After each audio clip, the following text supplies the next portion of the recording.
minute since I've been in this chair. Wow. Can I take my mask off? Is that allowed? Okay. Sweet. Get rid of this.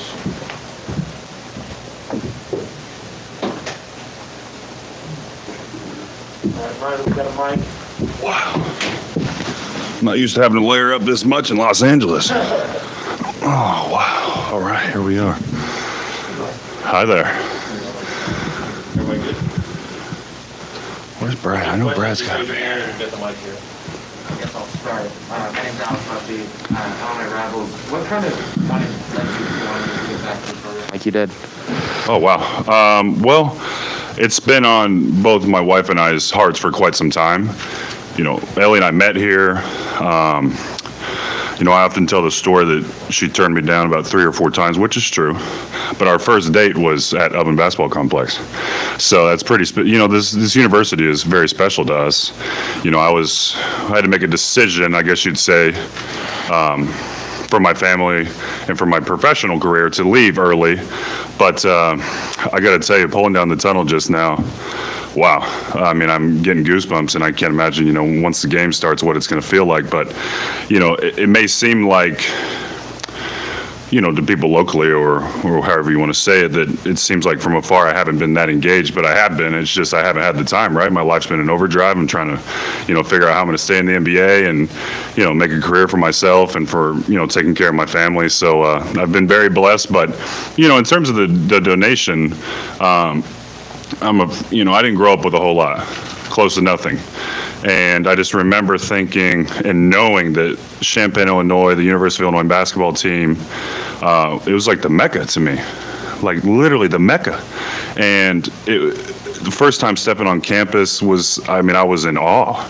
You know, I was telling my family earlier as we were driving in, I had to tell the media, some of my family hadn't seen all of the campus and certainly the new things around campus. So last night I just took them on a little tour, and it was like the most amazing feeling to be back, to be, you know, in such a special place to me, and to share it with now my friends and family and people who have been with me along the way. So the donation, you know, financially speaking, it's going to help, of course, but it comes from the heart more than it does really from my pocket. I've been very, very blessed in that way, and I'm very thankful. And so, yeah, we feel very good about it, and we're very thankful to be back. We're very thankful for Illini Nation and all the support over the years. I mean, I'd go to games on the road, and I'd see a wave of orange out of nowhere, and they'd be like, "Hey, Meyers," and I'm like, "Wow, this is awesome." So, yeah. Paul Banks, thesportsbank.net. I listened to the Fighting Illini podcast you did with Dion a couple of times, actually, because it covered a lot of issues with mental health. And it was interesting how you and Dion both opened up about how you got into seeking help. Yeah. So I have a 2-part question. Number one, you guys discussed the stigma against seeking therapy that's starting to go away. So I would say, what would you say to somebody who wants to explore that, but maybe still feels the stigma and is a little hesitant? Sure. And then secondly, what was the first step like for you? What was that first session like? How did you knew you wanted to seek help? Oh, wow. Okay, this is a very loaded couple of questions here, you know, as it pertains to mental health, because mental health, as I've learned over the years, is far more important than, you got to be in good physical shape and physical health. But, you know, for young athletes or for anybody, you know, there's this stigma that I'm okay, everything's fine, you know, I'm tough, I'm this, I'm that. No, we all go through tough parts of our lives. You know, it doesn't matter if you're rich or you're poor, you're tall, you're short, you know, you play basketball, you work at the local bank, doesn't matter. We all go through really difficult times. And a lot of times we hide our pain, we hide our emotions. You know, we don't want to seem weak. You know, and I've always been one to wear my emotion on my sleeve, but that was more seeking love and attention because that's what I needed to be fulfilled, I felt like. However, I was crumbling from the inside out, and it's a pretty scary feeling, but I'm thankful that now I finally sought out the help that I needed kind of holistically. I'd always dabbled, you know, I did some sports psych, which certainly helped my sports performance, but in the real life scenarios of, how to get through tough times, or, how to deal with anxiety or depression and all these different things that I felt, over my life, I had never fully kind of taken the leap, I guess you'd say. And quite frankly, I'm sure we'll get to this. There's the elephant in the room, of course. The unfortunate incident was most certainly the hardest time of my life here over the last, however long it's been, 8-9 months. I'm not sure exactly how long it's been, but when my family were starting to be attacked, my wife, I don't want to get into the, quite frankly, gruesome, I guess, details of the messages and such that we were receiving, but it was a really dark time, to say the least.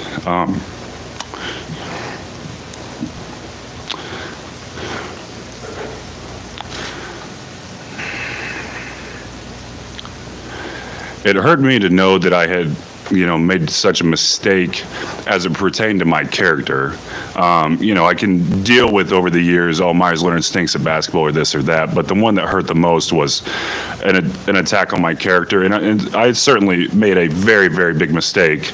And I have, over the last however long since the incident, most certainly taken the steps to educate myself, to be in the Jewish community, to learn from leaders, to sit with rabbis, to have Shabbat dinners, to, deliver meals during Passover, et cetera, et cetera. Again, we can get into this after this question if you guys would like, but it hurt a lot to have primarily for my family and my wife to be attacked. Did I deserve to be punished? Sure. Would I wish cancel culture on anybody? No. It hurt a lot, but we're through it now. And when I sat the next morning with Rabbi Penny down in South Florida, he said to me, "Meyers, I can see right away. I mean, we're talking a couple minutes in. You're a good man. You made a mistake. I promise you I will help you through this. I will help educate you. I'll have members of the community surround you and show you the love and support that you deserve. Again, you made a mistake, but people who are remorseful deserve to be forgiven and move on and learn from their mistakes, right?" And I feel pretty darn good about the life that I've lived and the people that I've helped and will continue to help until, my last breath. And so, once the incident happened, then we moved to Los Angeles because I was going to start off-season training. Unfortunately, I had a left shoulder surgery that was successful, but my right ankle surgery was not. This was in April. And it's so everybody in the room knows, there's plenty of NBA teams who want me and that I could be playing for right now, but I'm just not healthy enough. Did the incident help my case? No. But does time heal? Yes. Have I made steps behind the scenes? Sometimes, certainly prior to me coming out on social media about what I had been doing in the community, people wondered, what's this guy been up to? Maybe people around campus wonder what I've been up to here.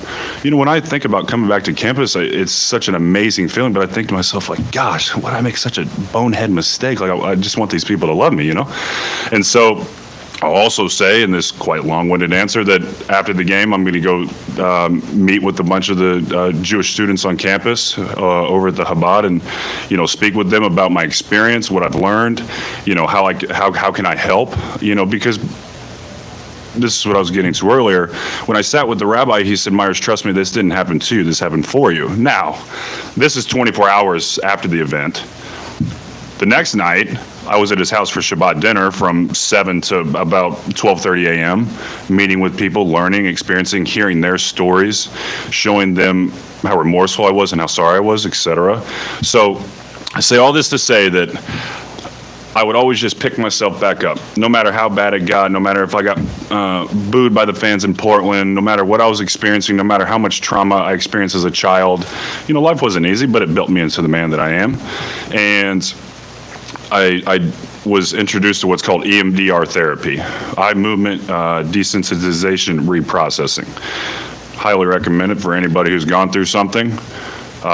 It allows you to essentially go back in time, basically, and kind of move past a traumatic event or events or a time of your life, and I probably don't got enough time to do it right now, but one of these days I'll have to do it on camera and show, quite frankly, what it felt like, what it looked like, what the experience was like, because it felt like all this pain and suffering that I had from the inside out. Now, a lot of people didn't know this. They see Meyers Leonard, they see big, tall, strong, NBA player making money, blah, blah, blah. No, I was not okay. Beautiful wife, amazing life, everything, great family. I'm so blessed. Yet I was in so much pain. And it took for what felt like the entire world was against me in a shot at my character and all these things for me to finally say to my wife, who had asked me for, honestly, some years, to just go see somebody, because she could see the pain, but unless you're willing to go and seek the actual help, you're never going to get better. And so I just remember sitting there in front of this woman, and I said, look, my father passed when I was young. I've had some trauma and this and that, but I had an incident recently. And she said to me, look, the incident doesn't sound great, but I promise you it's from your childhood. That's where we garner our emotional stability, mainly from 7 to 9. And then as we grow, we, continue to have these emotional awareness events, we'll call it. And quite frankly, I just didn't have that as a child. Times were tough. And there's being Mr. Tough Guy and this and that, but again, I was crumbling from the inside out. So I did the EMDR therapy, and I was shaking, crying, you name it. And it was like this, whatever had control of me was finally gone. I could finally take a deep breath, it felt like.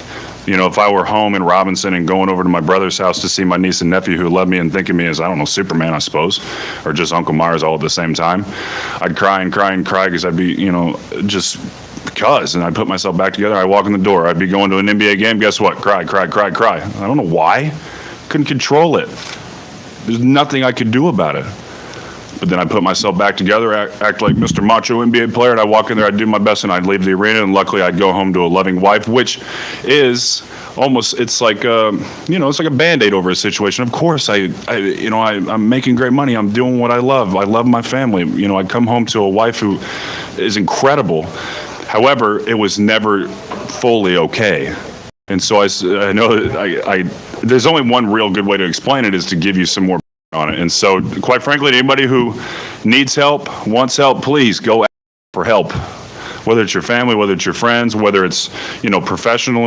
I think that's probably the route to go, so long as you can develop a relationship with, said person, and they can understand what you've been through, and speaking with them. And believe me when I tell you, the worst moment of my life that I'm incredibly regretful for has somehow turned into good. Not only, by the way, for me personally, in seeking EMDR therapy and getting through said trauma, but also, by the way, I love all people. And now to have learned about a culture, a religion, and this amazing people, like, if you've ever spent time around me, I think people know I pretty well love everybody.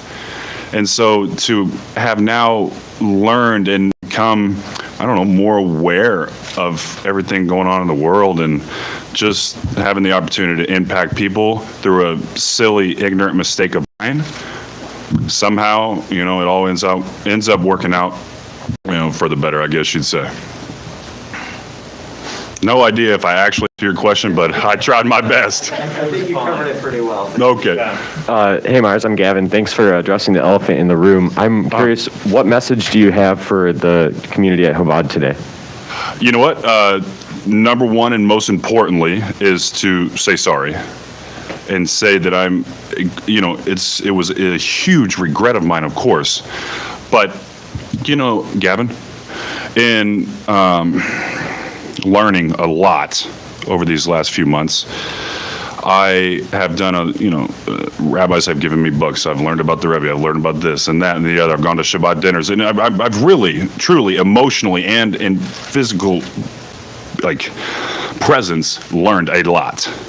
And one of the things that I heard on a podcast, though, however, was someone said that evil and ignorance are like twins.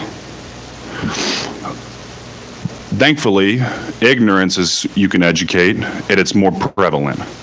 I can tell you from the bottom of my heart, and hopefully you and I can sit down and chat, or maybe you'll be over at the event today, this did not come from a place of hate. I was a fool. I made a big mistake, and it's one that I have worked incredibly hard behind the scenes to repair and will continue to do so the rest of my life, because that's what's important to me. You know, I've always done my best in every community that I've ever been in to give back, which is now why, you know, people are probably like, how the heck has this guy not been back to an Illinois game? But guess what? My life's been in overdrive. I'm trying to figure out my career. But now being back in this community, you know, I'd caught wind that, you know, well, Meyers is donating, you know, should the, you know, why? Or, you know, what does the university think about this? Is it a little frustrating? Maybe. Sure. Of course I want people to just love me for the guy that I've always been, but I didn't make a mistake? Yes. Do I maybe need to explain that and be here in person? Also, yes. So as soon as I caught wind of that, I called Rabbi Penny in Florida and I said, hey, do you happen to know anybody? He's like, you're never going to believe this. So over at the Chabad, he had the connection there, and I immediately on a three-way call. And he said, hey, would you come speak? And I said, absolutely. Now, don't get me wrong, I want to go to the game, and I want to do that thing. And then I want to see the new facilities, which I'm incredibly excited about, and where everything's going on this campus for academics and for sports and the men's basketball team. But also, it's important for me to come back in person and say, look, I made a huge mistake and I'm so sorry. Here's what I've experienced. Here's what I've learned. And also, I will say that I did a Zoom with the Miami Hillel, University of Miami, through a close mutual friend. And one of the most unique experiences throughout this entire thing, which there's been a lot of them, that I've had, was actually asking them students to share their stories. Because, by the way, I grew up in Robinson, Illinois. Very small place, loving people, very hardworking, blue-collar people. But I wasn't exposed to a lot of different culture, religion, etc. I just wasn't. Does that make me a bad person? No. Did I make an ignorant mistake? Yes. But I now have a chance to not only impact my community back home and say, look, we got to be more aware.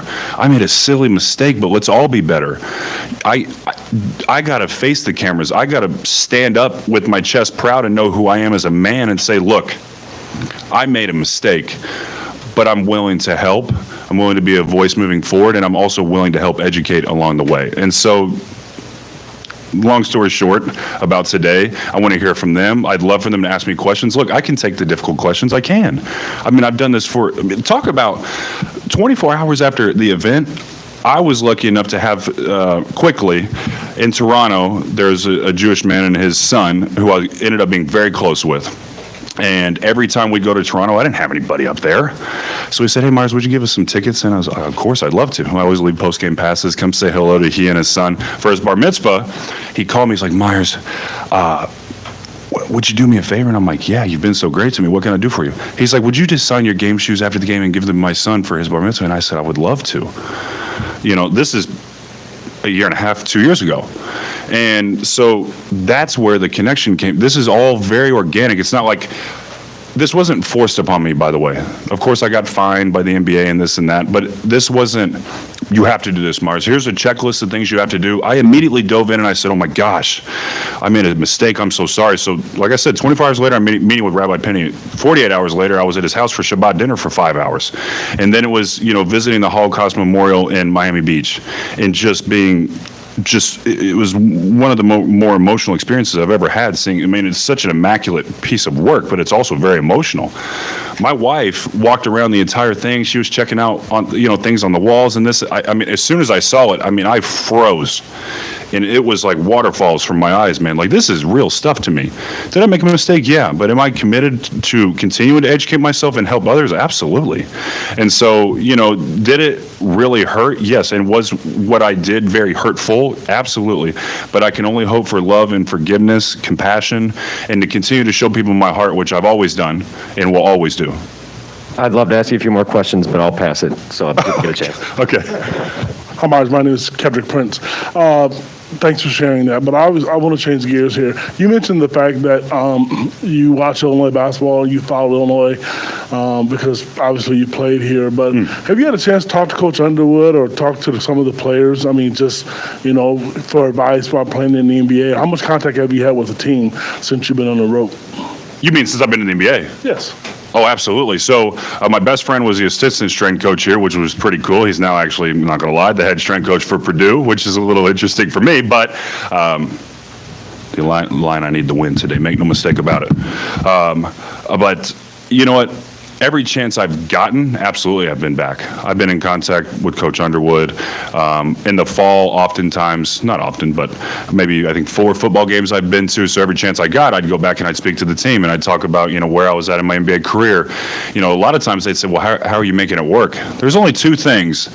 Every time I say this is the arena door or the practice facility door at Portland or Miami, every time I walked in those doors, you're going to get a hardworking fella and a great guy, period. There's been guys that have come and gone from the NBA who are more athletic, can shoot better, faster, stronger, the whole thing. But I've always said that I truly know and believe in my heart the teammate that I've always been. My ability to communicate, certainly my ability to shoot the ball. Now, don't forget about that part. I don't dunk as much now as I did when I was in college, more threes. But anyways, the point is I always was able to stick because I guess of unselfishness of setting screens and not caring if I scored, or boxing out and making sure we got the rebound, or spacing the floor so Dame, CJ, Jimmy Butler, Bam could have their opportunities to have more of a lane. All the little things that the basketball fan who really knows what they're watching sees. Listen, I'm not going to sit here and say I'm an NBA superstar. I'm not. However, I've been very effective over my years in my own right. The league transitioned to shooting. I could shoot. And so, quite frankly, it was always just be a great teammate, be a great guy. Yes, sir, no, ma'am. Open the door for people, say hello to the front office staff, the secretary. Everybody matters to me. And so that's why this weird incident has been the craziest thing I've ever experienced. And again, somehow ended up being for the better and a chance to face the cameras, and if so to speak, and be like, look, I made a mistake, yes, but it's not going to define me, no way, and I will continue to be better. And so I would always come back any chance I had, and just give a solid message and continue to work hard. And shoot, when I was here, I didn't have a very successful freshman year, but that's because I was a scrawny 7-foot kid who didn't really know how to play in the Big Ten. But then all of a sudden I trained incredibly hard going into my sophomore year, and everything ended up working out for me. And so it's always so important to give back, not only with your words, but being there in person and sharing in your stories and your experiences, and how did I handle things when I was going through my sophomore year and being in the gym every night rather than at Cam's or Joe's.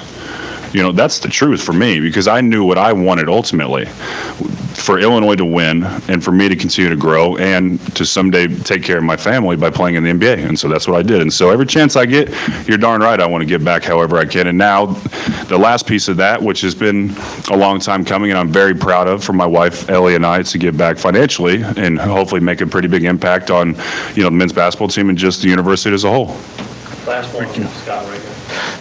Myers, thanks for addressing some of these issues, but I had another basketball question. As Sure. a center in the NBA, what's your perspective on Kofi Cockburn as one of the most dominant centers to play here and in the country, and yet thus far maybe not as valuable to NBA teams? Well, I'll tell you Yeah, I this. should say. I'll tell you this. If I were to take off running at that pillar right there, it's probably what it'd feel like to run into Kofi. He's a big, strong individual, a force around the rim, of course. He and Fletch have done great work. He's continuing to work on, as I understand, his free throw shooting and his touch and this and that. Kofi's going to be fine.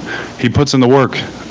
You got to land certainly in the right situation. For example, I loved my time in Portland. Damian Lillard, unbelievable leader, unbelievable player. The rest of the guys, I developed, so many unbelievable relationships. But from a basketball standpoint, the better situation for me was in Miami. I was like the 5th piece of the puzzle that they needed. They needed communication on the back line. They needed space. They needed a big that can shoot. I don't care about numbers. Miami Heat, by the way, Heat culture, very real thing. I wasn't into the whole, Meyers Leonard needs to score this or that. I don't care about my numbers. I care about winning. So anyways, it is about finding the right place, and that'll happen for Kofi, I do believe. Again, he's got to continue to put the work in. I would say that, continue to be able to knock down free throws is important, but he's working very hard. It's, again, to my knowledge.